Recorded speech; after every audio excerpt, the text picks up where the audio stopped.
Consider the possibility that the universe relies on your existence. The traditional Newtonian worldview emphasizes distinct entities and suggests that humans exist within a physical realm governed by specific laws like gravity and thermodynamics. It portrays the universe as a separate autonomous entity. However, the emergence of quantum physics challenges this perspective.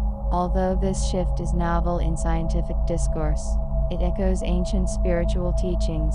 Hermes Trismegistus, a sage from antiquity, taught as above, so below as below, so above.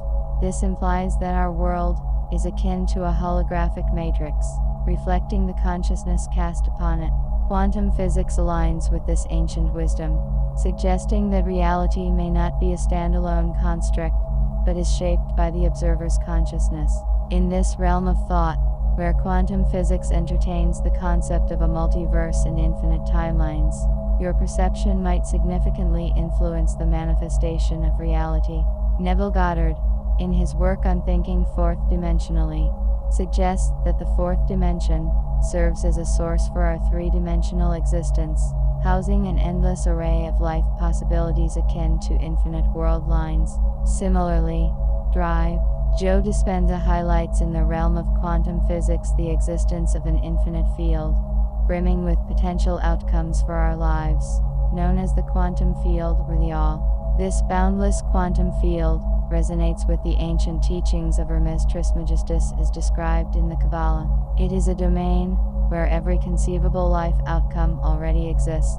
This leads to a pivotal question: what dictates the specific timeline we experience? Neville Goddard fittingly states, assume the feeling of your wish fulfilled, and observe the route that your attention follows. Time, a construct confined to our three-dimensional reality, holds no sway in this context. Drive, Joe Dispenza adds that our thoughts have a direct connection to our level of health in these higher dimensions. In these higher dimensions, everything you could potentially become is already a reality, transcending the linear constraints of time as we perceive it. You exist in this specific, limited life within a certain timeline, but what determines this specific path among the countless possibilities in the fourth dimension? This question signals the gradual decline of the traditional Newtonian model, giving way to a shift towards a unified consciousness. The quantum field reacts to the consciousness it interacts with, shaped by thoughts, emotions, and overall state of being. Essentially, the reality or timeline you experience is a manifestation of the state of being, thoughts, and emotions you embrace. Your self-perception is mirrored back to you by the universe, just as a mirror cannot reflect a smile if you do not smile first.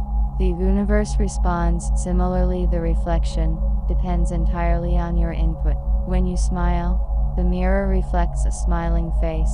Similarly, the all-encompassing entity, be it God, Source, or the quantum field, echoes your inner state as envisioned by the all. The purpose of creation is to traverse through endless unique experiences, stretching to the bounds of infinity. The all, an omnipresent force, respects your freedom of choice, seeing it as integral to the enjoyment of life's diverse adventures. Neville Goddard, a proponent of this idea, articulates, everyone is free to create his world as he wants it if he knows that the whole thing is responding to him.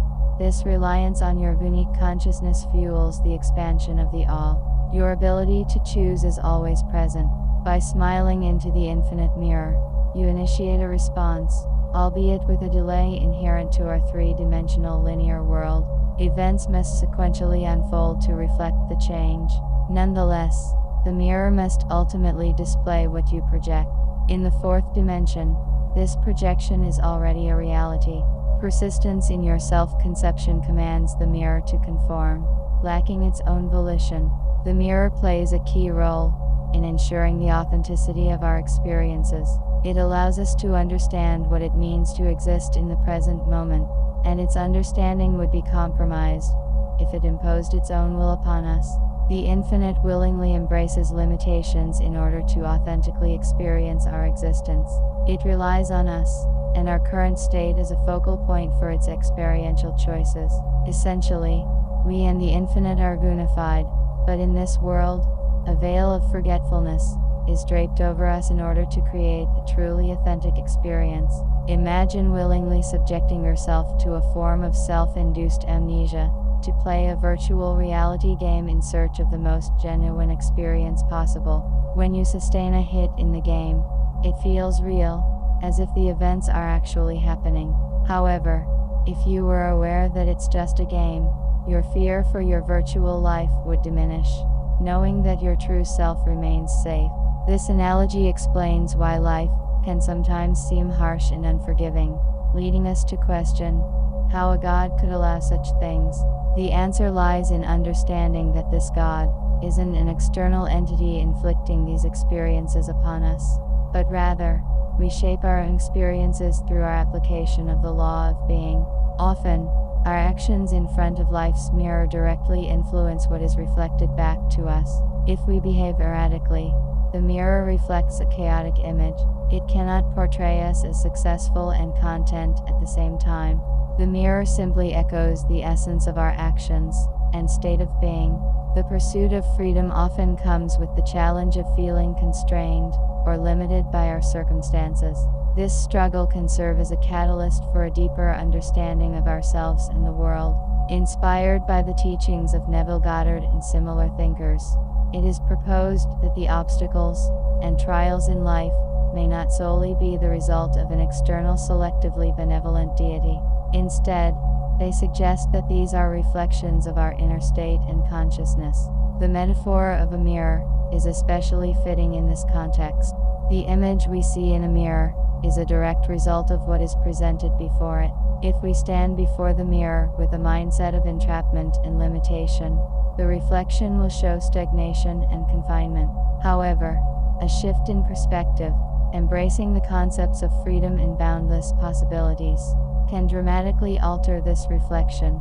The world, in response to this changed outlook, begins to unveil opportunities and joys that may have seemed invisible before.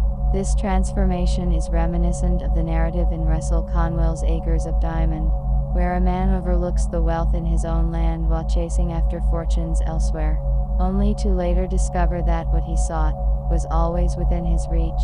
This dynamic is beautifully encapsulated in the empowering words of William Ernest Henley in his poem Invictus. I am the master of my fate.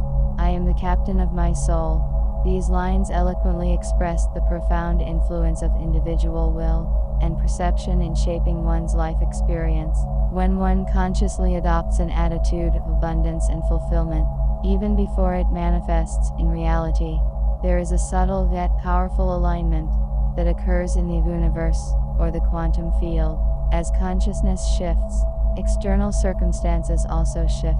This concept extends beyond mere positive thinking and delves into the exploration of the deeper layers of being and the power of the subconscious mind. The subconscious mind, much like fertile ground, accepts the seeds of thought planted within it and nurtures them into reality. Many spiritual and philosophical teachings revolve around the central principle that external reality is a direct reflection of internal thoughts, beliefs, and emotions. In this way, the external world serves not only as a mirror, reflecting our current state of being, but also as a canvas upon which the possibilities of what could be are continuously painted based on our internal dialogue and beliefs. All aspects of existence are profoundly interconnected in this interplay between the internal and external realms. To realize our desires, whether it be freedom, joy, or fulfillment, we must go inward to understand and reshape our inner world.